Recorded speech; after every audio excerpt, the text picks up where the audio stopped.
যখন থেকে নাহিদ ইসলাম আমাদের প্রতিবেশী হলেন, তখন থেকে আমরা খুব খুশি হয়েছিলাম যে এত বড় নেতা ন্যাশনাল লেভেলের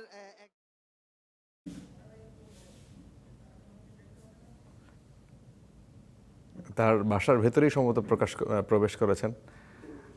তার সাথে বিএনপি একটু আগে জামায়াত আমিরের বাসায় যখন গিয়েছিলেন তখন সিনিয়র অন্যান্য নেতারাও ছিলেন সাথে। মির্জা ফখরুল ইসলাম আলমগীরকে দেখা যাচ্ছে সাথে, নজরুল ইসলাম খান সম্ভবত, সার্জিস আলম আছেন এই বাসায়।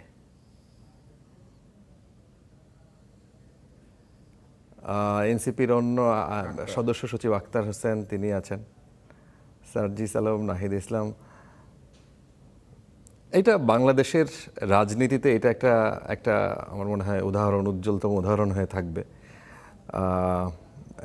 বিজয়ী দল, বিরোধী দল হিসেবে যারা সংসদে আসছে তাদের বাসায় যাচ্ছেন এবং তাদেরকে এই ধরনের শুভেচ্ছা বিনিময় করছেন।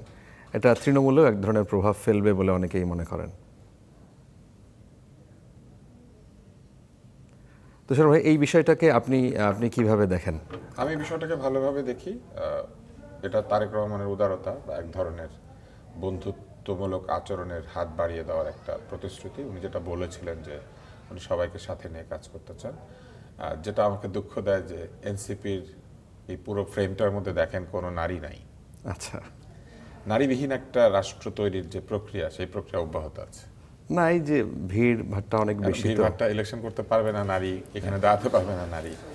আমি এটাতে মনে করি এনসিপির পক্ষ থেকে অন্তত একজন নারী নেত্রীর এখানে থাকা উচিত ছিল।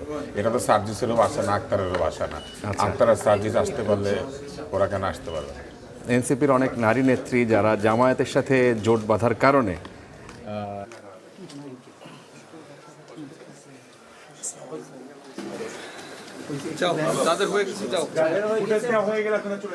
একটু স্যার বসছে, আমরা একটু বসার একটু প্রেস এরিয়াটা নিচ্ছি আমরা একটু।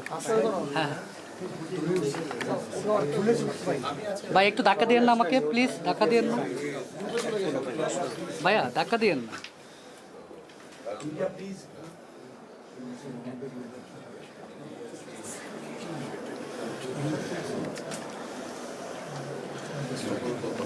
ভাইয়া প্লিজ, ভাইয়া ভাইয়া প্লিজ প্লিজ।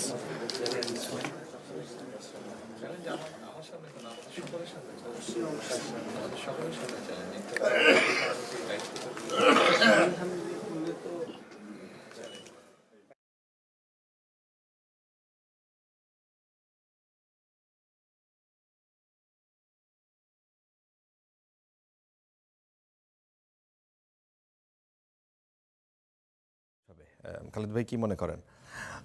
যেহেতু নির্বাচন পরবর্তীতে এক রকমের সহিংসতাও আমরা দেখলাম এবং সেখানে এই মেসেজটা নিশ্চয়ই তৃণমূলে হয়তো এই ধরনের গোলযোগ থেকে মানুষকে হয়তো একটু নিবৃত্ত করবে মানসিকভাবে। না, ডেফিনেটলি আমার কাছে মনে হয় যে যত বেশি আপনি যাদেরকে প্রতিপক্ষ মনে করেন তাদের কাছাকাছি আপনি যাবেন, তত আপনাদের মতেরও